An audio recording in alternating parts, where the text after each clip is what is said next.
Cours C4 080. Sport et santé. Le sport correctement pratiqué préserve la santé. Le sport peut présenter des avantages pour la santé. Cependant, il peut aussi être à l'origine de blessures. On se propose de résoudre le problème suivant. En quoi le sport correctement pratiqué préserve-t-il la santé? Les consignes, à l'aide des documents utiles, vous allez essayer de montrer les effets du sport sur la santé et montrer aussi en quoi il peut provoquer des blessures, voire d'autres types de maladies, voire certains types de maladies. La compétence travaillée sera celle de pratiquer des démarches scientifiques, notamment communiquer sur ces démarches, ses résultats et ses choix en argumentant. Essayons de regarder les documents avant de proposer une correction écrite simplifiée. Dans le document numéro 1, on nous présente des informations concernant des personnes qui ont des habitudes différentes. Alors on regarde et puis on essaie de comprendre ce document numéro 1. Sans lire, nous voyons deux couples. Un couple de sportifs, enfin, sportifs ou pas, mais sur l'image, ils ont l'air de faire du sport, et un couple installé dans leur fauteuil, en train de regarder la télévision, ou peut-être, puisqu'ils tiennent des manettes, peut-être plutôt en train de jouer. Alors, si nous regardons le couple de sportifs, on les représente avec une allure dynamique, souriante, tandis que le couple installé sur le canapé, bon, il y a un chat, il y a une jeune fille et puis un garçon qui a l'air bien portant. Revenons au couple numéro 1. Mika, le garçon sportif, a 28 ans, il fait 1,83 m, il fait 75 kg. Dans l'autre image, le garçon, Stéphane, a 27 ans, donc pratiquement le même âge que Mika. Il fait aussi 1,82 m, mais il pèse 90 kg. Donc il y a quand même une différence entre Mika qui fait 75 kg et le jeune homme qui s'amuse bien avec ses manettes et qui fait 90 kg. Les deux ne sont pas fumeurs. Mika fait du sport 10 heures par semaine de manière assez intense, tandis que Stéphane, évidemment, ne fait pas de sport. Le régime alimentaire de Mika, il est assez équilibré. Bon, savoir ce que ça veut dire assez équilibré, hein, donc ça c'est un problème de diététique. Bien choisir ses aliments, bien savoir faire la cuisine pour manger équilibré, c'est tout un art, c'est pas facile. Et le régime alimentaire de Stéphane est assez équilibré également. Donc, si on compare les deux, on s'aperçoit que la seule différence qui les sépare, c'est le poids. L'un fait 75, l'autre fait 90. Mais qu'est-ce qui les différencie également?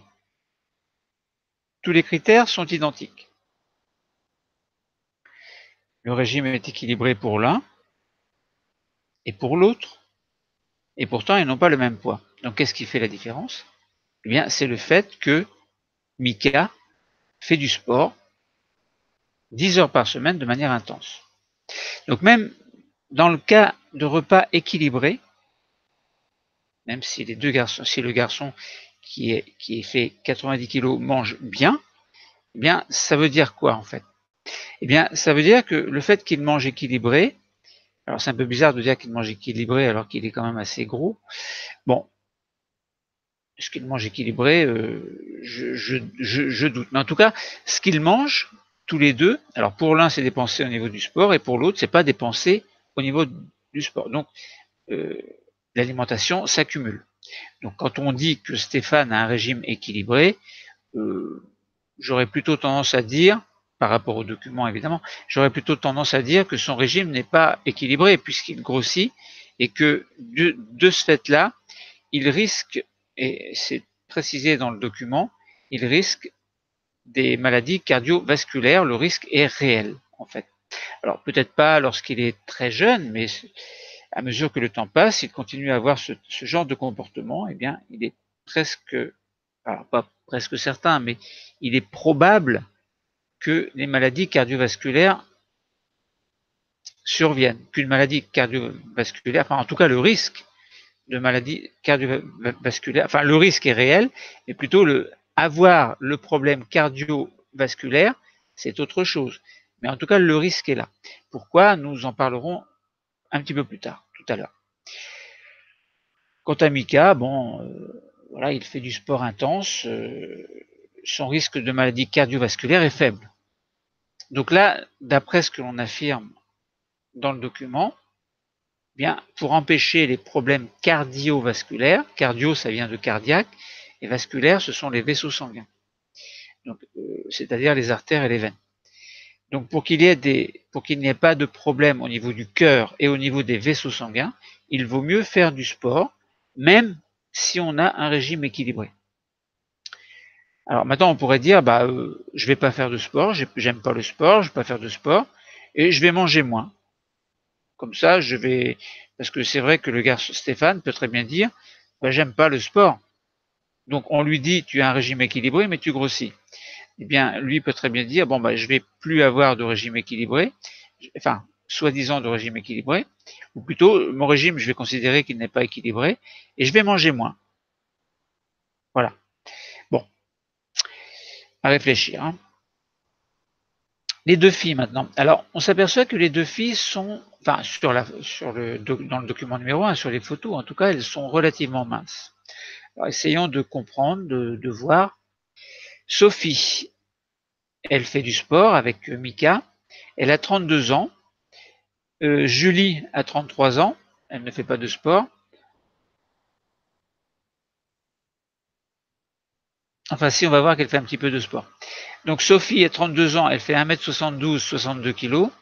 Et Julie a 33 ans. Elle fait 1m65 et 62 kg. Donc, le poids est le même. Mais Julie est plus petite que Sophie. Et elles ont le même âge. Donc, pour l'instant, avant de lire le reste, la seule différence, c'est la grandeur. C'est la taille. 1m65 pour Julie, 1m72 pour Sophie.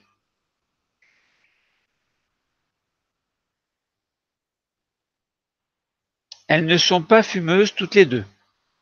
Donc, à part la taille, jusque-là, pas de différence. Sophie fait 8 heures de sport par semaine de manière intense. Julie en fait, mais 1h30 par semaine et de manière modérée. Donc, Julie n'est pas tout à fait inactive. Le régime alimentaire, dans les deux cas, est équilibré et le risque de maladie cardiovasculaire chez Sophie, qui est sportive, il est très faible, alors que le risque de maladie cardiovasculaire chez Julie, qui fait un peu de sport mais pas trop, on va dire il est faible. Enfin, d'après le document, on dit il est faible.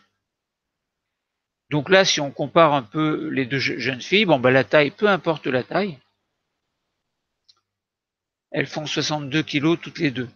Alors évidemment, si une personne est plus grande, elle va paraître plus mince pour un même rapport de taille qu'une personne qui est plus petite.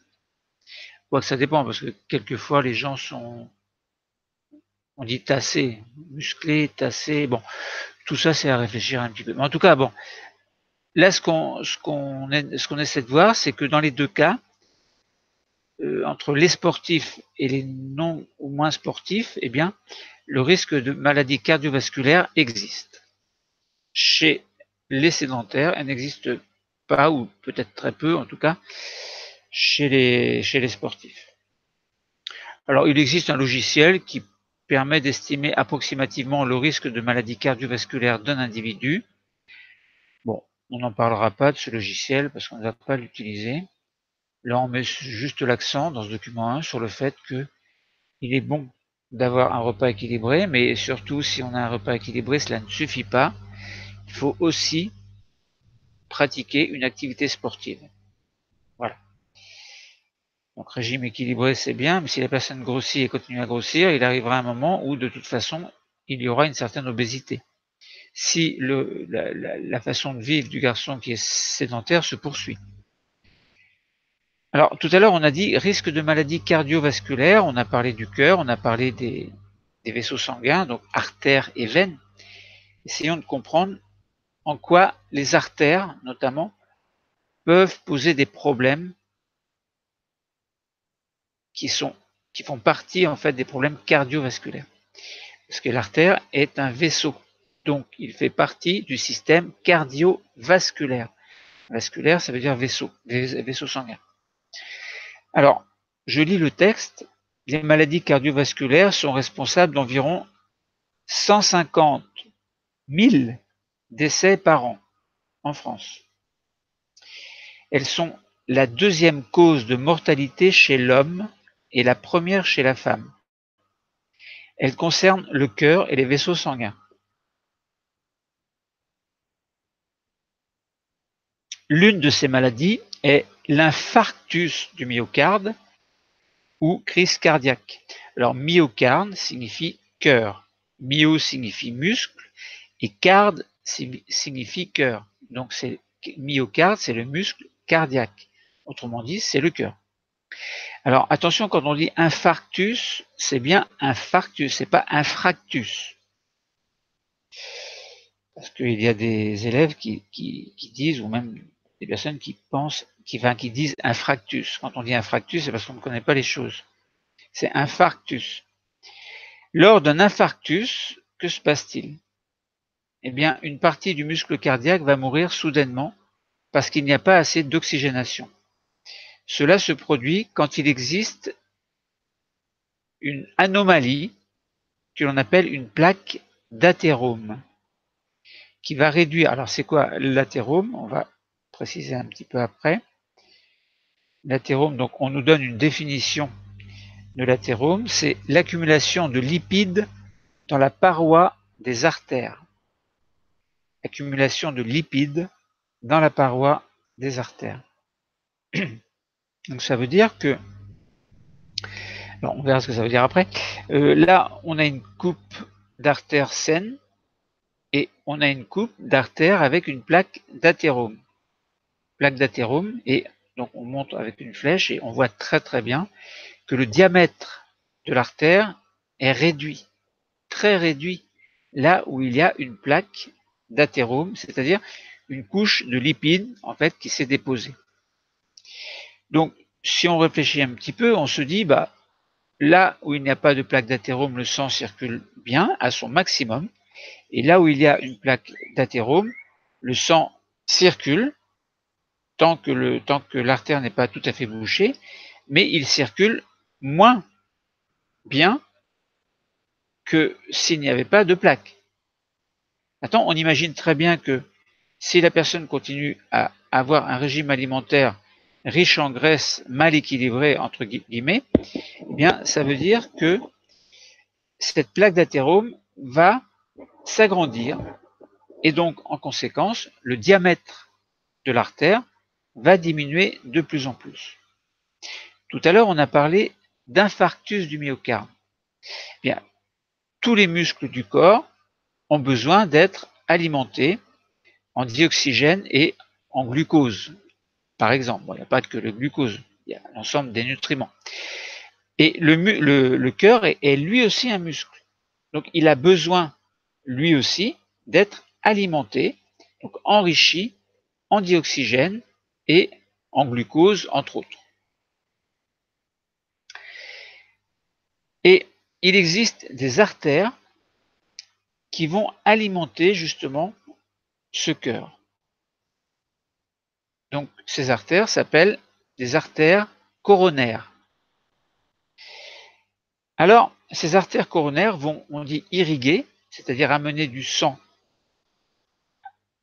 dans le cœur Alors, il y a plusieurs artères coronaires au niveau du cœur, et si l'une de ces artères se trouve trop bouchée, empêchant le sang de passer, eh bien, ça veut dire que la zone qui est censée être irriguée, c'est-à-dire recevoir du sang de la part de cette artère, eh bien, cette zone cardiaque ne sera plus alimentée.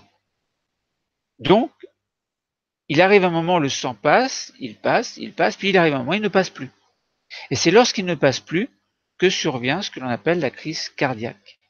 Ça veut dire que le sang ne passe plus dans une certaine zone du cœur. Et là, donc c'est grave, c'est une urgence médicale. Donc, lorsque l'on a une plaque d'athérome, elle réduit donc ce que l'on appelle la lumière de l'artère, c'est-à-dire l'intérieur de l'artère, qui va finir par se rompre et boucher un vaisseau sanguin qui va irriguer le cœur, donc par exemple au niveau des artères coronaires. Bon, donc voilà ce que c'est qu'un infarctus du myocarde, qui est une urgence absolue, une urgence médicale. Alors, si rien n'est fait, le patient risque, alors selon la gravité évidemment, risque la mort. Parce que si le cœur est trop atteint, donc d'autant plus que si une artère coronaire est bouchée, il y a de grandes chances que l'ensemble des artères soient également, subissent également, aient également ces plaques d'athérome. Parce que ça signifie que tout au long de sa vie, la personne n'a pas eu un régime alimentaire équilibré, et de ce fait-là, les plaques d'athérome se sont déposées un petit peu partout dans son corps. Bon, à discuter, à réfléchir, hein, c'est pas toujours le cas, hein, maintenant. Donc, alors on peut très bien se dire, mais en fait, en quoi le sport intervient dans la plaque d'athérome? En fait, si on prend l'exemple de Stéphane tout à l'heure et de Mika, on a dit que Mika fait du sport. Bon, ils ont tous les deux le même régime alimentaire, mais il élimine en fait, si par exemple, imaginons il mange un peu trop de graisse, de lipides, il n'y a pas que des lipides à manger, mais imaginons si on raisonne lipides, puisqu'au niveau de la plaque d'athérome, on a dit que c'était un dépôt de lipides à l'intérieur de la paroi de l'artère. Donc, on se dit que s'il mange trop de lipides, admettons, même si son régime est équilibré, eh bien, ces lipides sont utilisés pour le travail musculaire, admettons. Alors que dans le cas de Stéphane, ces lipides ne sont pas utilisés. Donc, ces lipides vont s'accumuler dans son corps et vont le faire grossir. Alors qu'on ne vienne pas me dire que Stéphane a un régime alimentaire équilibré. Parenthèse, je voulais le dire, je l'ai dit. Alors,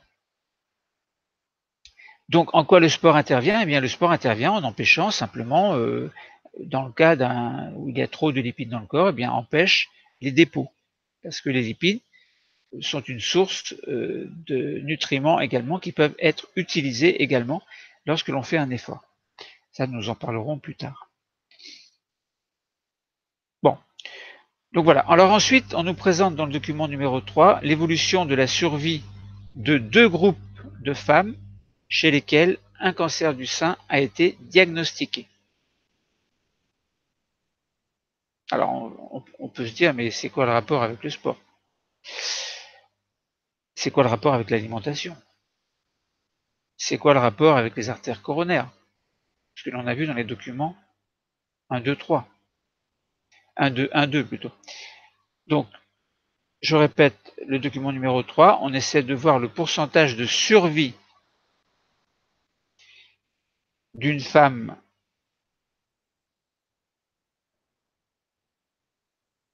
qui avait un cancer du sein. Donc, je laisse un petit peu de temps pour que vous regardiez, essayez de comprendre le document et je vais en parler. Alors, comme pour tout graphe, en fait, comme tout repère orthonormé, on va dire orthonormé, ça veut dire forme un angle droit, on a un axe vertical à gauche, dans ce cas-là, mais quelquefois il y en a à gauche, il y en a à droite. Donc il est à gauche ici, et on va de 0 à 100. Alors ça veut dire quoi? 0, 70, 80, 90, 100. Ça veut dire quoi? C'est un pourcentage de survie. Ensuite, il y a sur l'axe horizontal, donc que l'on appelle l'axe des abscisses, l'axe des abscisses, on va de 0, 2, 4, 6 jusqu'à 14. C'est le nombre d'années après le diagnostic d'un cancer du sein. Alors, on a deux courbes, une courbe jaune et une courbe violette. Alors, on s'aperçoit que dans la courbe jaune, le pourcentage de survie qui était de 100% la première année, et ce qui sera pareil d'ailleurs dans le cas de la courbe violette, eh bien, il est passé à 90% au bout de 12 ans. Donc, 90% de survie au bout de 12 ans. Et 85, alors, non, pas 90, on va dire 85% de survie au bout de 12 ans pour la courbe violette. Alors maintenant, donc exprès, j'ai pas regardé à quoi correspondaient les courbes. J'ai dit, je raisonne d'abord par rapport aux courbes, et après je vais dire, astucieusement, mais ça correspond à quoi ces courbes? Pourquoi est-ce qu'il y a ces courbes-là? Ça permet de réfléchir d'une autre façon, plutôt que de dire, par exemple, ce que je vais dire là, la courbe jaune, ce sont les femmes marchant plus de 3 heures par semaine, et en violet, ce sont les femmes marchant moins de 3 heures par semaine. Eh bien, la courbe jaune, en fait, il y a 90% de survie contre 85% pour les femmes qui marchent moins. Alors là, on se dit, bah voilà le rapport avec le sport. C'est que les personnes qui marchent moins, alors maintenant, après, il faut voir sur combien de personnes le test a été fait. Bon, maintenant, si on présente ce graphe-là, c'est que c'est sans doute sérieux. Bon, donc on diagnostique, donc année après le diagnostic du cancer du sein.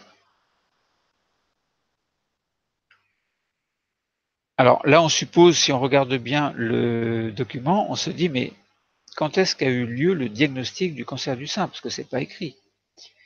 Et on regarde les 2 premières années, en fait, et on s'aperçoit qu'il y avait 100% de survie. Donc ça veut dire que les 2 premières années, sur le graphe là, il n'y avait pas de cancer du sein. Le cancer du sein n'avait pas été diagnostiqué. Puis, on a diagnostiqué au temps T0, mais qui correspond à l'année, enfin à 2 ans sur le graphe, on a diagnostiqué le cancer du sein. Alors évidemment, après, une fois que le cancer du sein est diagnostiqué, il y a tout un protocole médical qui va faire en sorte que la femme va être soignée, traitée, soit médicaments, chirurgie, etc. Bon, ça dépend de la gravité. Bon, maintenant, on s'aperçoit que sur la courbe jaune, ce sont les femmes qui marchent plus de 3 heures par semaine, et la courbe violette, les femmes qui marchent moins de 3 heures par semaine. Alors, entre plus de 3 heures et moins de 3 heures, il y a aussi 3 heures. Bon, alors, qu'est-ce qui se passe pour les femmes qui marchent 3 heures? Ça veut dire quoi, plus que 3 heures par semaine? Bon, ça veut dire au moins 3 heures. Ça veut dire quoi, moins de 3 heures par semaine? Ça veut dire moins de 3 heures. Bon, attends, on n'a pas les valeurs. Sur moins de 3 heures, on peut très bien considérer que c'est 0. Aussi, que c'est 1 ou 2 heures ou 3 heures. Bon, pas très précis. En tout cas, bon, là, on voit que globalement, le pourcentage de survie, on gagne 5% en fait, en faisant du sport. Donc, si on raisonne d'après le graphe qui est là. Autrement dit, on voit bien là l'avantage du sport, c'est que ça augmente le pourcentage de survie d'une femme qui est atteinte du cancer du sein. Alors maintenant, on peut se dire pourquoi. On peut se poser la question pourquoi. Et nous n'en parlerons pas ici. Je vous laisse le privilège d'y réfléchir. Ensuite, dans le document numéro 4, on nous parle de l'importance de l'échauffement. Donc là, on est toujours dans le sport, évidemment, et on se dit, alors avant de lire le texte, on va essayer de comprendre par nous-mêmes histoire de fierté, enfin une question de fierté, comprendre. Alors je vais faire comme tout à l'heure.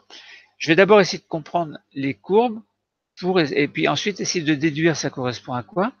Puis ensuite, je vais lire à quoi correspondent ces deux courbes. Alors, il y a une courbe jaune, une courbe verte, mais sur l'axe des ordonnées, on a le pourcentage de joueuses blessées, joueuses, donc ce sont des filles, et sur l'axe des abscisses, on a le nombre d'heures de jeu dans la saison. Le nombre d'heures de jeu va de 0 à 120. Alors pas 120 parce qu'on n'atteint pas les 120, mais on va dire de 0 à 100. 100 heures de jeu dans la saison. Alors c'est quoi une saison? C'est une saison sportive ou c'est une saison, c'est-à-dire une année divisée par 4? Là, encore une fois, on ne sait pas. Bon, c'est une saison. Donc un certain nombre d'heures. Bon, là, par exemple, une saison, c'est 100 heures de cours de sport. Enfin, entre 90 et 100. Alors, sur la courbe jaune, on a alors nombre d'heures de jeu dans la saison. S'il y a 0 heure, ça veut dire que la saison n'a pas commencé. Eh bien, on a 0% de joueuses blessées par rapport au sport qu'elles pratiquent. C'est normal. Elles n'ont pas commencé à faire du sport. Enfin, quoique, bon, il faut s'entretenir pendant l'année, mais bon. Bon, imaginons, donc elles n'ont pas commencé à faire du sport, peut-être de compétition. Il n'y a pas de personnes blessées. Et ensuite, on s'aperçoit que la courbe jaune, elle supplante en fait la courbe verte. Ça veut dire qu'elle va plus haut. Au bout des 90 heures, on s'aperçoit qu'il y a 25% de joueuses qui ont été blessées au cours de la saison de sport. Et pour la courbe verte, il y a 20% de joueuses qui ont été blessées, donc 5% en moins.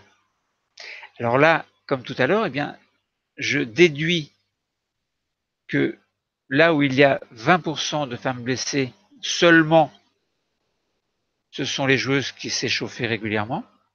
Et je conclus que, et je déduis aussi que pour la courbe jaune, qui a 25, donc 5% de plus de personnes blessées, ce sont les personnes qui s'échauffaient moins. Alors maintenant, je regarde la légende, courbe jaune, joueuse faisant un échauffement limité. Ah. Et en vert, joueuse faisant un échauffement complet.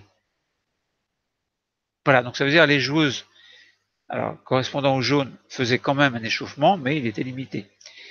Tandis que les vertes avaient un échauffement complet. Alors ça veut dire quoi complet? Ça dépend du sport. Bon, voilà, donc là on voit encore que avant de faire une activité intensive en sport, on voit tout l'intérêt de l'échauffement. Alors pourquoi l'échauffement en fait? Pourquoi est-ce qu'il faut s'échauffer? Là encore, on peut en discuter, on peut se dire que les muscles doivent être échauffés. Pourquoi échauffer un muscle? Bon. Pourquoi est-ce que le cœur intervient? Est-ce que le rythme cardiaque augmente lors de l'échauffement? Est-ce que c'est une préparation à une compétition? Est-ce que c'est un conditionnement? Est-ce que le sang doit circuler plus vite pour amener plus vite d'oxygène et de glucose aux muscles, etc. Bon. La respiration cellulaire, c'est une chose importante au niveau des muscles, puisqu'elle permet de produire de l'énergie. Mais nous n'en parlons pas aujourd'hui. Alors, si on lisait le texte, par contre, importance de l'échauffement, plus de 1800 footballeuses ont été séparées en deux groupes durant toute une saison sportive. Les joueuses d'un groupe ont effectué des échauffements complets, celles de l'autre groupe des échauffements limités. Et durant toute une saison, on a suivi le nombre de joueuses ayant des blessures légères. Alors c'est vraiment sympa de faire ce genre d'expérience parce qu'on se dit, bon, on sait très bien ce qui va se passer si on ne s'échauffe pas assez. Alors on fait un essai et puis on se dit, tiens, on va prendre 900 joueuses, on va pas les échauffer trop et on sait très bien qu'elles vont se blesser.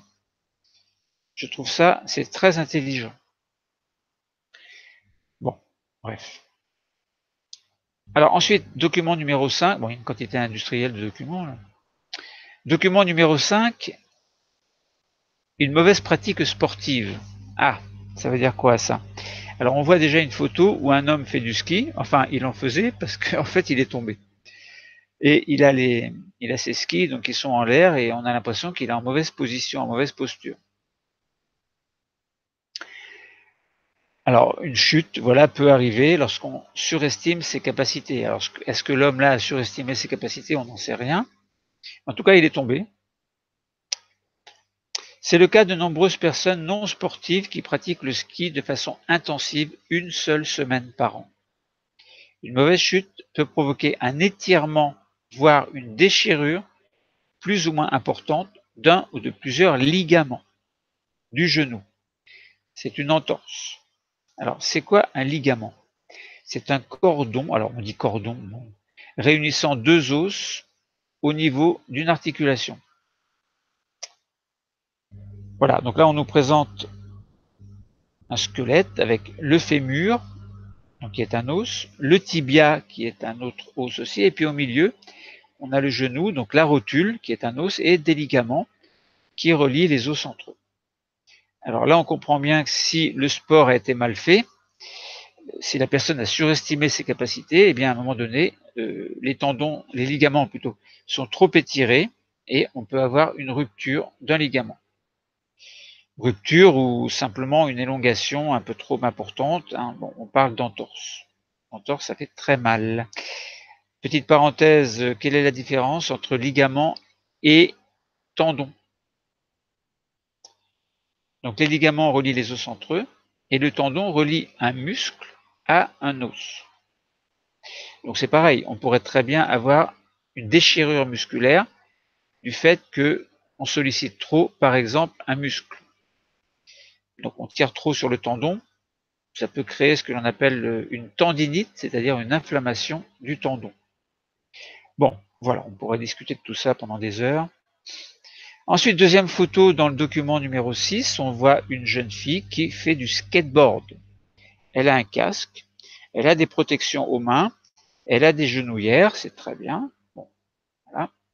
Donc c'est une jeune fille qui a évalué son risque, du moins ses parents lui ont-ils inculqué la prudence. Alors, document 6, donc importance d'un équipement bien adapté. Même en ayant une bonne technique sportive, il est important d'utiliser un équipement adéquat pour limiter le risque de blessure. Évidemment. Bon, c'est évident. Maintenant, tout le monde ne s'équipe pas. Lorsqu'on regarde certaines personnes faire du skate, ils ne sont pas toujours équipés pour, hein, mais bon, ce sont des champions, alors évidemment, ils n'ont pas besoin de protection. Bon, donc voilà pour l'étude des documents. Alors, est-ce qu'on aurait oublié des choses si on faisait un petit bilan? À travers donc l'activité à travers une activité sportive, donc vous devez comprendre qu'il y a des bienfaits. Donc le sport, en fait, donc la pratique sportive est bienfaitrice, en ce sens qu'elle apporte des éléments assez importants relatifs à la santé, une bonne santé en fait. Donc lorsqu'elle est correctement pratiquée, l'activité sportive est bénéfique sur de très nombreux points. De toute façon, on a un corps, on a des os, on a des muscles. Le corps est fait pour fonctionner. Chaque muscle est fait pour être travaillé. Donc tous ceux qui ne font pas travailler leurs muscles et l'ensemble de leurs muscles, on peut se poser la question à ce moment-là, à quoi ça sert d'avoir des muscles? Bon, évidemment, là, c'est un autre débat, il faudrait raisonner par rapport à l'évolution. Bon, l'enseignant, c'est-à-dire l'enseignant peut utiliser un tableur. Donc on avait parlé dans le document numéro 1 pour évaluer les risques en fait des individus selon qu'ils font ou non du sport, selon qu'ils sont sédentaires ou pas sédentaires. Bon, voilà. Ce genre de logiciel, bon, c'est à manipuler avec précaution. Il donne une approximation, comme tout à l'heure on disait que Stéphane avait un régime équilibré, or on constate qu'il grossit. Bon, donc est-ce qu'on peut être d'accord avec ce principe? Je ne pense pas. Le document numéro 2, lui, précisait ce qu'était qu'une maladie cardiovasculaire en mettant l'accent notamment sur l'infarctus du myocarde en montrant en tout cas que des artères pouvaient se boucher suite à un mauvais régime alimentaire, notamment un excédent de lipides qui formait des plaques d'athérome à l'intérieur, au niveau de la paroi interne d'une artère. Et sachant que les artères coronaires vont nourrir, irriguer, donc nourrir le cœur, si l'une d'elles est bouchée, c'est l'infarctus assuré. Donc qui est, on l'a dit, une urgence médicale. Dans le doc 3, on avait confirmé que par rapport à une femme qui était enceinte et qui marchait régulièrement, alors on avait dit plus de 3 heures par semaine, cela était bénéfique par rapport à une femme qui marchait moins ou qui ne faisait pas de sport. Donc on avait vu que le pourcentage de survie d'une personne qui était atteinte du cancer du sein, il était, alors pas à 100%, mais il passait à 90% contre 85%, c'est déjà pas mal, lorsqu'une personne ne faisait pas trop de sport. Donc encore une fois, c'est un défi à relever, faire du sport quand on a un cancer. Pourtant, encore faut-il pouvoir le faire. Bon, c'est facile à dire, mais... Ensuite, dans le document numéro 4, on mettait l'accent sur l'échauffement. En fait, c'est important de s'échauffer pour éviter le risque de blessure. Donc, il faut échauffer le corps. Et l'échauffement se fait de manière douce, en faisant travailler les muscles qui vont travailler plus lorsque l'effort sera plus intense. Donc, ce sont les muscles qui permettent d'être échauffés, les tendons, les ligaments, l'ensemble du corps, le rythme cardiovasculaire qui doit tout doucement augmenter et qui correspond en fait à une préparation à l'activité sportive. Enfin, dans le document, dans les documents 5 et 6, là on mettait l'accent sur le fait qu'une personne qui n'est pas trop sportive et qui fait par exemple du ski une seule fois par semaine, une seule fois par an, une seule semaine par an, n'est pas trop habituée à faire ce sport-là. Donc le corps ne s'est pas adapté par exemple au ski et qu'il ne faut pas présumer de ses forces, il faut faire raisonnablement et faire attention. Sinon, c'est l'accident pratiquement assuré, soit au niveau d'un muscle, vous pouvez avoir une déchirure musculaire, vous pouvez avoir un tendon qui s'abîme, donc qui s'enflamme, suite à un étirement trop fort du muscle, suite à une contraction trop sollicitée du muscle correspondant, et donc on peut attraper ce qu'on appelle une tendinite. Et ou bien un problème simplement au niveau des os, entre les ligaments qui relient les os, donc ils peuvent être étirés également, voire se rompre et provoquer éventuellement une entorse. Alors les os eux-mêmes, évidemment, peuvent se casser. Hein. Et enfin, le document numéro 6 met l'accent sur le fait qu'il faut un équipement adapté à chaque sport. Donc selon la dangerosité en fait du sport, on adapte une tenue de protection. Alors, donc nous pouvons passer à une correction écrite très simple. Hein. Il fallait répondre au problème: en quoi le sport correctement pratiqué préserve-t-il la santé? Alors on a dit que le sport présente des avantages, mais il peut aussi être à l'origine de blessures, voire de problèmes cardiovasculaires. S'il n'y a pas de sport, par exemple, on peut avoir des problèmes d'ordre assez importants. Alors, dans les documents 1 et 2, les documents 1, 2, 3, alors non, ça on va pas répéter en fait. Il fallait montrer dans les documents 1, 2, 3 que le sport a des effets bénéfiques permettant par exemple de diminuer le risque de développer une maladie cardiovasculaire et d'augmenter l'espérance de vie des femmes ayant eu un cancer. Alors le sport, s'il est bien pratiqué, a des effets bénéfiques sur la santé. En effet, il est possible de calculer le risque de développer une maladie cardiovasculaire, maladie du cœur et des vaisseaux sanguins pouvant être mortels, et de se rendre compte que chez les individus pratiquant une activité physique régulière, ce risque est plus faible que chez les personnes sédentaires. De plus, des études ont montré que le sport a d'autres aspects bénéfiques. Par exemple, il augmente l'espérance de vie des femmes ayant eu un cancer par exemple du sein. Maintenant, il faudrait voir si pour les autres cancers, c'est un peu le même principe. Bon, sachant que puis ça dépend du stade du cancer également, hein, c'est pas toujours évident. Il fallait montrer aussi que mal pratiqué, le sport peut provoquer des blessures, donc à l'aide des documents 4-5, et justifier le port d'un équipement à l'aide du document 6. Donc les effets bénéfiques sur la santé sont possibles à condition que l'activité physique soit correctement pratiquée. Dans le cas contraire, elle peut provoquer des blessures plus ou moins graves, nous l'avons dit. L'échauffement et le port d'un équipement adapté sont importants, c'est primordial. Il a été prouvé que le risque de blessure est beaucoup plus faible si ces deux conditions sont remplies.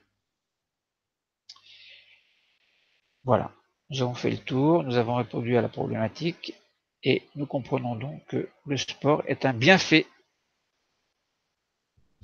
pour tout le monde. Le cours est terminé. Merci.